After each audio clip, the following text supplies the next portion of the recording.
So welcome. My thanks to Terry Schultz for having led a very interesting talk on defense.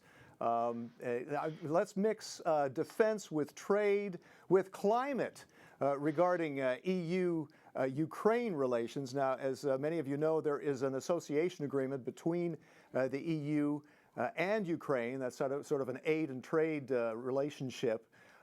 There's a deep and comprehensive trade agreement between the two. And this at the same time that Ukraine is continuously struggling with a low-level conflict in the east, with Russian-backed forces in the east of Ukraine.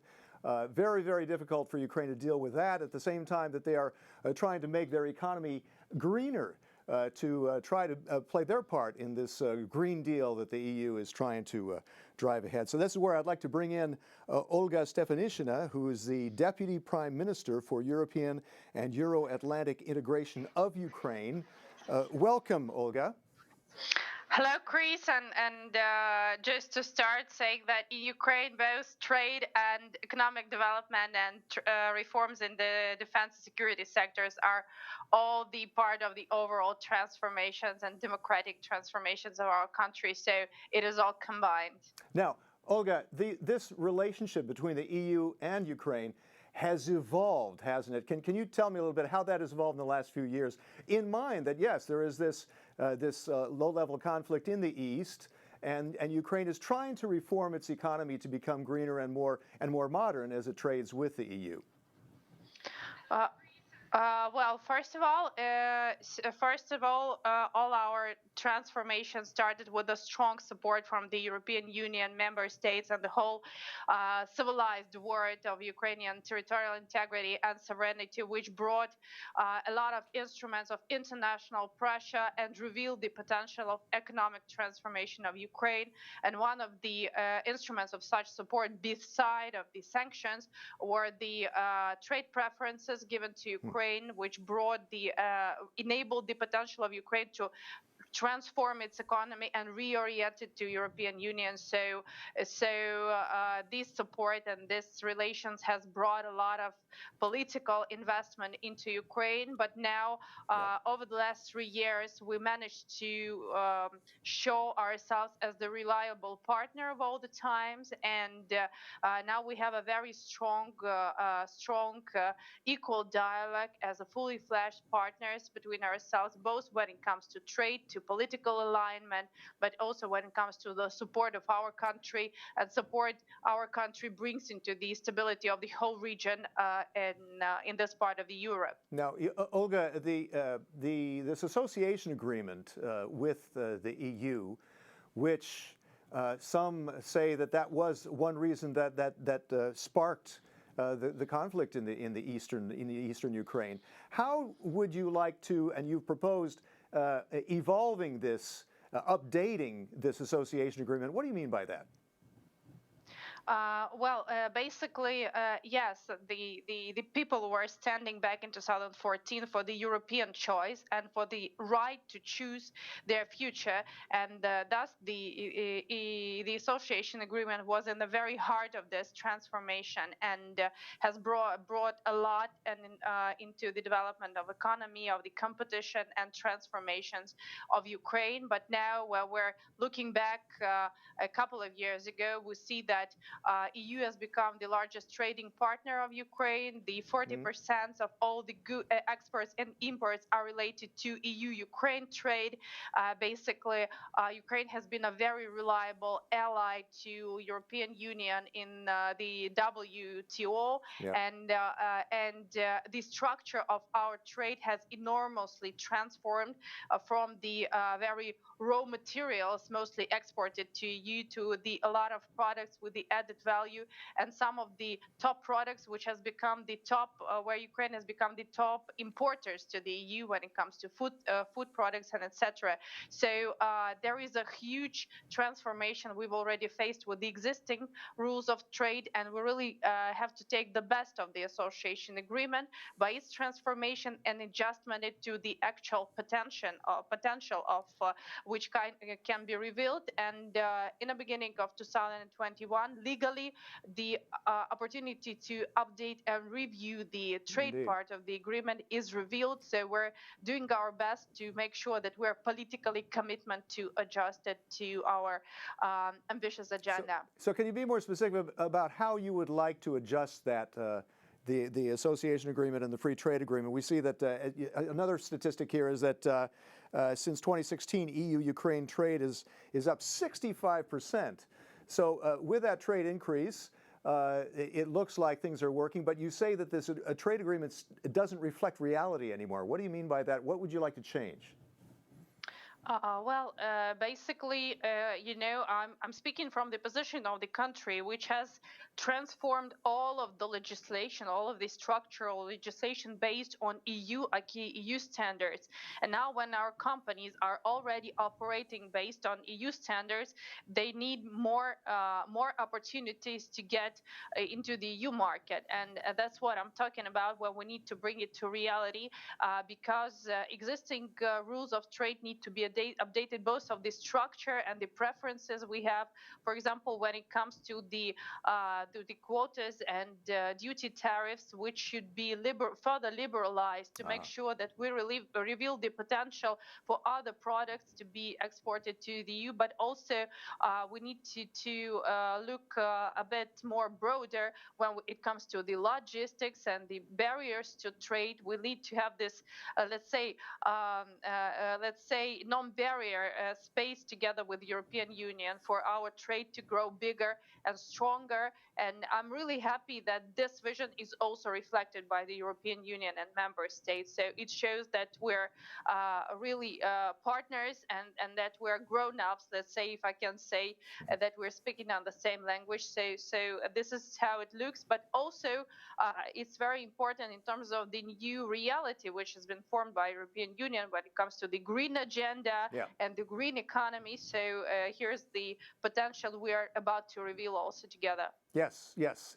I'm glad you mentioned that, because that was my next question, is how will the Green Deal impact EU-Ukraine trade, or vice versa? Actually, here in Ukraine, we see the Green Deal as the new big thing for the continent, basically. And this is the new big thing for Ukraine, but also a huge opportunity where we can, we're talking about integration into EU internal market. Before the Green Deal, this was the formed market with the formed rules where Ukraine has to become a new player. And now when it comes to the new Green Deal agenda, Ukraine becomes a player in this field from the very first day, which brings a lot of new opportunities to Ukraine. But also, I personally see this as a very good instrument which could bring and speed up transformations inside of Ukraine to make sure that the economy is greener, that the transition from the raw economy to the developed economy is much faster. But also, we see that Ukraine and EU has the association agreement, and it means that European Union, while forming its agenda, should also take into account Ukraine. And I'm happy that Ukraine has been heard, and we're about to present our potential. How can we contribute to this policy by joining the alliances, by integrating ourselves in the new production chains related to the Green Deal policy? So this is all on the table, and I'm happy that Ukraine has been treated as the principal partner here, but not as as only the third party. In fact, I guess it's important to mention that you have regular meetings with the EU, and you had one recent meeting face-to-face, actually, I believe in Brussels, right? So can you tell us how that is progressing now, and is there any news out of some the latest meeting that you had? Basically, Ukraine is the only country out of the European Union who has been a fully fledged partner and contributor to this discussion. We really had the exchange on the top level of the president and prime minister on different levels.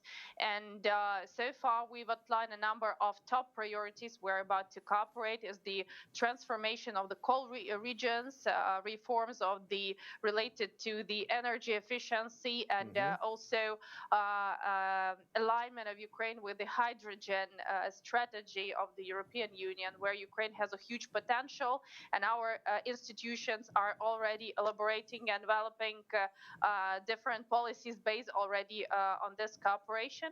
But we also very closely following the dialogue within European Union on carbon border adjustment mechanism, and they were happy to be heard that this could be an individual approach to those countries where EU has the association agreement, and basically in this regard we're playing the role of the regional leader, putting this issue on a table and saying that we are ready to contribute with the low carbon emissions, but we really need to have this dialogue, and you cannot really put everybody in the same row.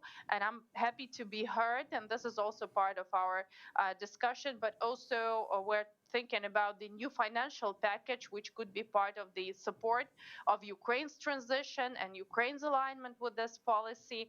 And we're also looking closely to all the policies development with the Green Deal, and we're putting as a very priority the ability of Ukraine to get engaged at the level of policy planning to make sure that we can really analyze the situation. Okay, so on this Green Deal policy, you've said that new regulations shouldn't create obstacles for Ukrainians to export to the EU. But how do you avoid that with greener regulations that like the carbon regulations, for instance? I guess what you're asking for is a bit more flexibility, perhaps, for Ukraine, or not? Yes, absolutely, and that's what partners do. They discuss, they negotiate, and they really find the common solutions. And I think that the principal issue is that we already have the high-level dialogue. Ukraine has already presented its legal arguments, and now we're having the discussion. And together with the policy planning and policy discussions, we're also having a huge dialogue between our businesses and industries. And first of all, I think that the contribution our parties can have is the integration of Ukraine regionally into the new production chains, where part of the ecological policy is also the reduction or shortening the transportation time and distances. And Ukraine is in a perfect location for this. So this is part of the discussion. But we're also saying that while we are planning our economic policy and development, and we've announced that it will be adjusted to the EU agenda, so we should start planning it together. And thus we need to know what are the plans, and we need to be consulted with. And I'm happy to say that we're heard on that. Now, you mentioned, Olga, you mentioned businesses. How are you trying to get businesses involved? Sort of there at the table to talk about this policy, because you have to have these Ukrainian businesses on board. You have to have their support. How are you doing that? Well, that was a really complicated issue, and it took us like 4 months of the dialogue and the discussions, and now we've passed the whole way from the total rejection of this new reality to acceptance and understanding that we should really form our positions together. And I'm happy to be supported by companies, by industries, by business, and who understand that this is the new reality, that it's the new big thing over the continent, and there are like only two choices we have: whether we ignore the reality and then follow up on the consequences, or we get engaged from the very beginning. So I'm really happy to be supported by business, and that's what I promote. Our industries, our steel industries, our agri industries, they are all very much engaged into that. They use all the instruments of influence and discussion, and they really see the Ukrainian government as the contributor to this dialogue, and it's very important and a bit of unique thing to Ukraine. But now I'm having the discussions also with the EU officials. How can we take the best of this willingness of business to contribute? And I think that the best way is to make sure that Ukraine is well represented in the raw material alliance, batteries alliance, for example, hydrogen alliance, because this is something which goes beyond only borders. This is about industry. industries, and this is where we have a lot of things to suggest. As you try to reduce your dependency on Russian gas, I suppose. But Absolutely. let me ask you about the coal sector, because we've seen that also in the European Union, where there is resistance to transitioning the coal sector. How is the Green Deal helping to transition that in a fair way, so that the workers in that sector find other employment? How are you making that transition? Yeah, thank you so much. I know that this is also a big thing over many EU member states, and I've discussed it personally with the different members of the governments. And in Ukraine, I think the principle and the very important understanding is that we can no longer postpone this. We can no longer postpone the transformation of the and reform of the coal sector in Ukraine. That the jobs And are going away and they won't come back, in other words, right? Yes, we should really, and this is part of huge transformation already, that we accept this reality. We know that there's something is to be done. And basically, here we see the EU as the principal ally and a contributor from the perspective of policies. And we're not trying to cover the whole country, but we're rather taking pilot regions where we're trying to form the strategy and to make sure that this smooth transition is taking place. And we're hoping for EU to support that. And as I've mentioned, this is one of the top priorities at the level of our discussions. Yeah. How are you able to show a sector like the coal sector or the agricultural sector that they should play ball, that there is an opportunity for them to transition? How do you do that? I think that the principal thing is that they have the confidence that it will not happen overnight.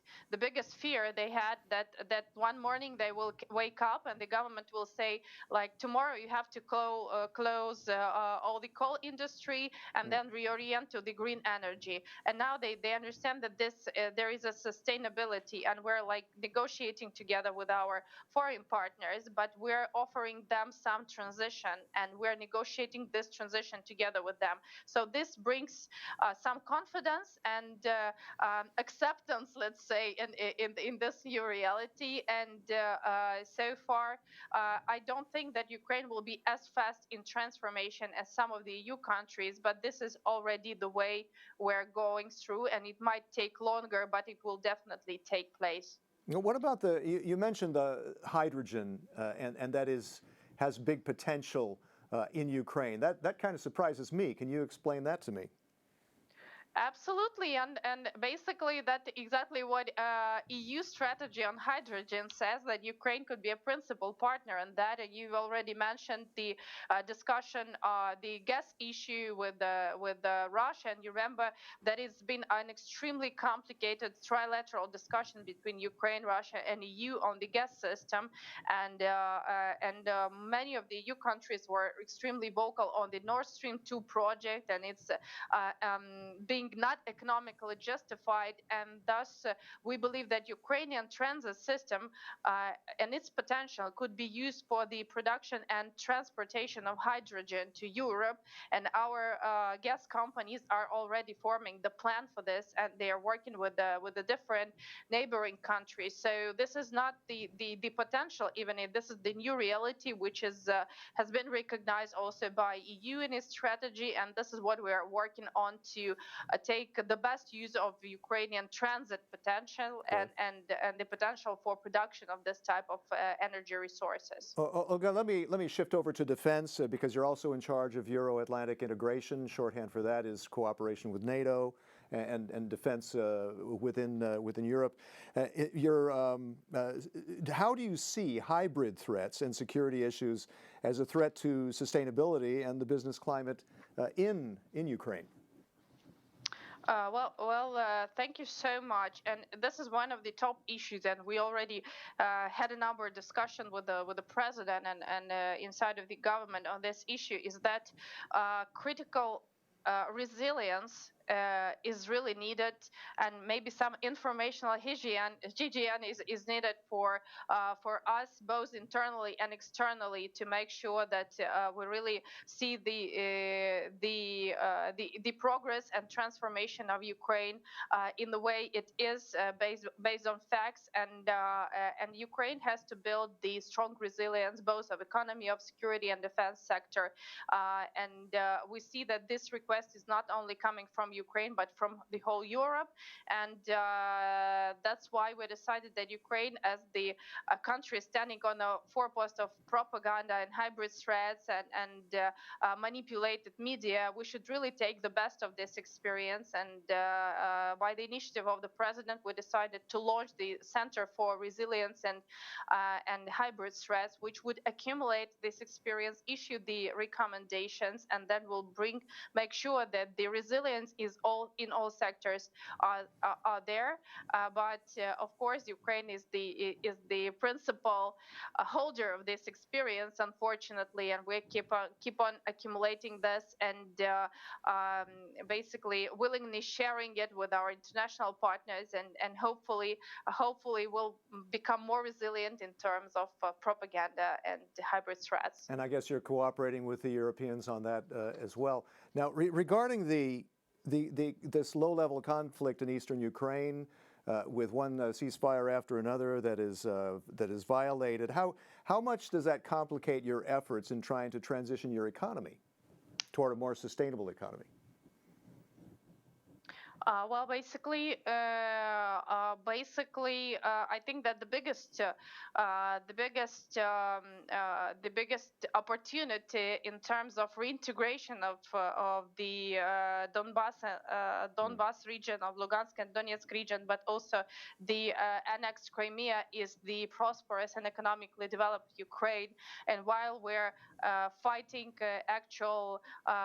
against Russian aggression in our territory, the best way how to make sure that those people suffering from this aggression, they can see that Ukraine is prosperous and well-developed countries. And I think that this only brings even more stamina into everything that we're doing, because there's no way we can step back or slow down in our transformation, because all of our transformation also is part of the plan of bringing more peace and security of our territories. So,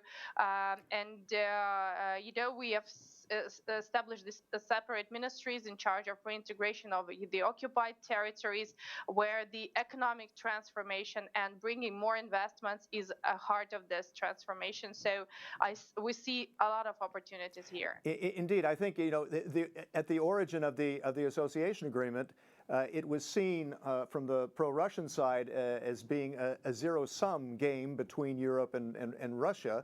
Whereas others are arguing on the European side that the association agreement should be win-win for everybody. How do you make that argument?